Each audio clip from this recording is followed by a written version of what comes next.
I'd like you to imagine the world anew. I'd like to share some ideas with you that I first shared with my friend Carly, and which we got from many other people, about how you can look at the world in very different ways. I'd like to show you some maps which have been drawn by Ben Hennig of the planet in a way that most of you will never have seen the planet depicted before. I want to talk about how everything is connected to everything else. The phrase is normally attributed to Lenin, but it was used recently by my friend George Monbiot when he was trying to explain the importance of whale poo in the oceans. If we kill the whales, we don't get the whale poo. If the oceans don't get the whale poo, things go badly wrong.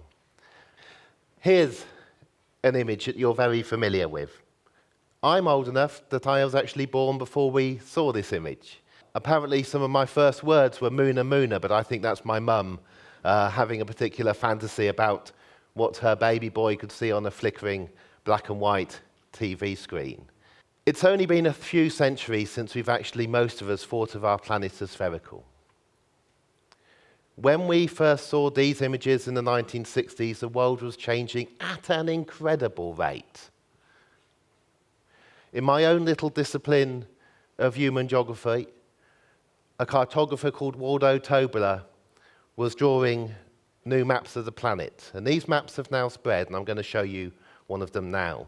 This map is a map of the world, but it's a map which looks to you a little bit strange. It's a map in which we've stretched places so that those areas which contain many people are drawn larger, and those areas like the Sahara and the Himalayas in which there are few people have been shrunk away. Everybody on the planet is given an equal amount of space. The cities are shown shining bright. The lines are showing you submarine cables and trade routes. And there's one particular line that goes from the Chinese port of Dorling through past Singapore, through the Suez Canal, through the Mediterranean and round to Rotterdam. And it's showing you the route of what was the world's largest ship just a year ago. A ship which was taking so many containers of goods that when they were unloaded, if the lorries had all gone in convoy, they would have been 100 kilometers long. This is how our world is now connected. This is the quantity of stuff we are now moving around the world, just on one ship, on one voyage in 5 weeks. We've lived in cities for a very long time, but most of us didn't live in cities. This is Çatalhöyük, one of the world's first cities. At its peak, 9,000 years ago, people had to walk over the roofs of others' houses to get to their home. If you look carefully at the map of the city, you'll see it has no streets, because streets are something we invented. The world changes. It changes by trial and error. We work out slowly and gradually how to live in better ways. And the world has changed incredibly quickly most recently. It's only within the last 6, 7, or 8 generations that we have actually realized that we are a species. It's only within the last few decades that a map like this could be drawn. Again, the underlying map is the map of world population. But over it, you're seeing arrows showing how we spread out of Africa, with dates showing you where we think we arrived at particular times. I have to redraw this map every few months because somebody makes a discovery that a particular date was wrong. We are learning about ourselves at an incredible speed. And we're changing.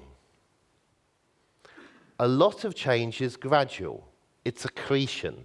We don't notice the change because we only have short lives, 70, 80, if you're lucky, 90 years. This graph is showing you the annual rate of population growth in the world. It was very low until around about 1850. And then the rate of population growth began to rise, so that around the time I was born, when we first saw those images from the moon of our planet, our global population was growing at 2% a year. If it had carried on growing at 2% a year for just another couple of centuries, the entire planet would be covered with a seething mass of human bodies all touching each other. And people were scared. They were scared of population growth and what they called a population bomb in 1968. But then, if you look at the end of the graph, the growth began to slow. For decades, the 70s, the 80s, the 90s, the noughties, and in this decade, even faster, our population growth is slowing. Our planet is stabilizing. We're heading towards 9, 10, or 11 billion people by the end of the century. Within that change, you can see tumult. You can see the Second World War. You can see the pandemic in 1918 from influenza. You can see the Great Chinese Famine.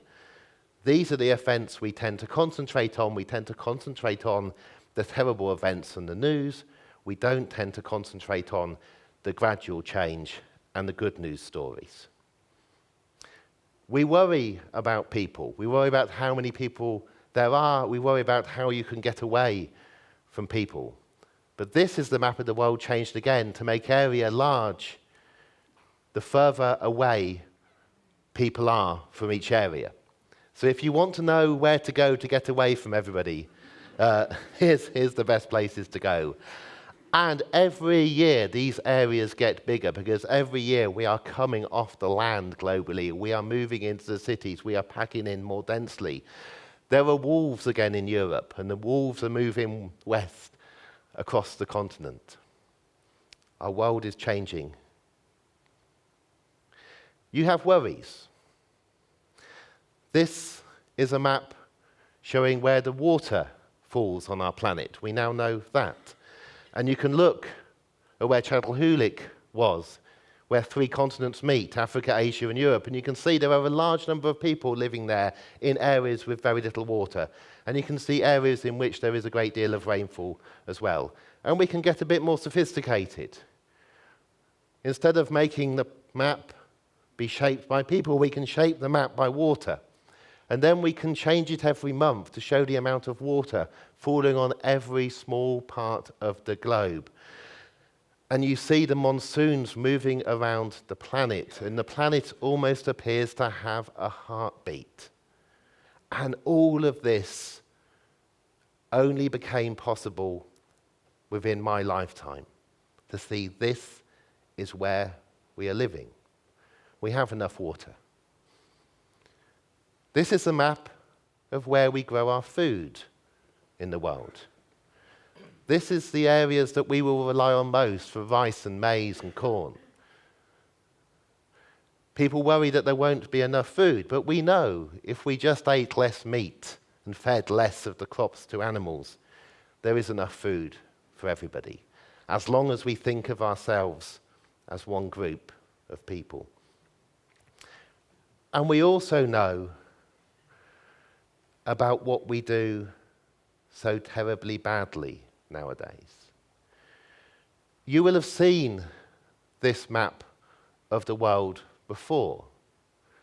This is the map produced by taking satellite images, if you remember those satellites around the planet on the very first slide I showed, and producing an image of what the Earth looks like at night. When you normally see that map, on a normal map, the kind of map that most of you will be used to, you think you are seeing a map of where people live.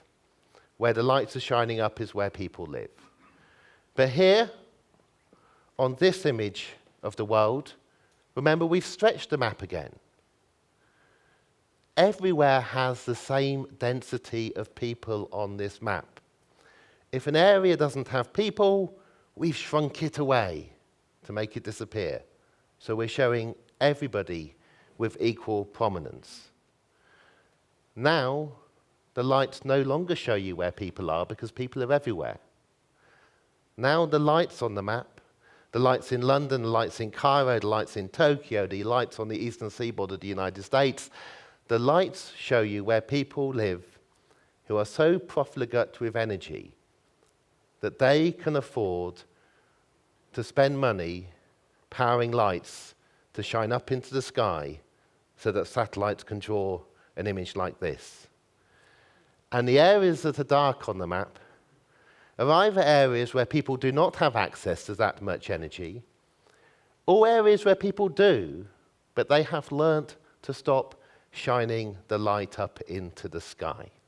And if I could show you this map animated over time, you would see that Tokyo has actually become darker, because ever since the tsunami in Japan, Japan has had to rely on a quarter less electricity because it turned the nuclear power stations off. And the world didn't end, you just shone less light up. There are a huge number of good news stories in the world. Infant mortality is falling and has been falling at an incredible rate. A few years ago, the number of babies dying in their first year of life in the world fell by 5% in just 1 year. More children are going to school and learning to read and write and getting connected to the internet and going on to go to university than ever before at an incredible rate, and the highest number of young people going to university in the world are women, not men. I can give you good news story after good news story about what is getting better in the planet, but we tend to concentrate on the bad news that is immediate. Rebecca Solnit, I think, put it brilliantly when she explained the accretion of incremental, imperceptual changes which can constitute progress and which render our era dramatically different from the past. The past was much more stable. Contrasts are obscured by the undramatic nature of gradual transformation, punctuated by occasional tumult. Occasionally terrible things happen. You are shown those terrible things on the news every night of the week. You are not told about the population slowing down. You are not told about the world becoming more connected. You are not told about the incredible improvements in understanding. You are not told about how we are learning to begin to waste less and consume less. This is my last map. On this map, we have taken the seas and the oceans out. Now you are just looking at about 7.4 billion people, with the map drawn in proportion to those people. You're looking at over 1 billion in China, and you can see the largest city in the world in China, but you do not know its name. You can see that India is in the center of this world. You can see that Europe is on the edge. And we, in Exeter today, are on the far edge of the planet. We are on a tiny scrap of rock off Europe, which contains less than 1% of the world's adults and less than 0.5% of the world's children. We are living in a stabilizing world, an urbanizing world, an aging world, a connecting world. There are many, many things to be frightened about, but there is no need for us to fear each other as much as we do, and we need to see that we are now living in a new world. Thank you very much.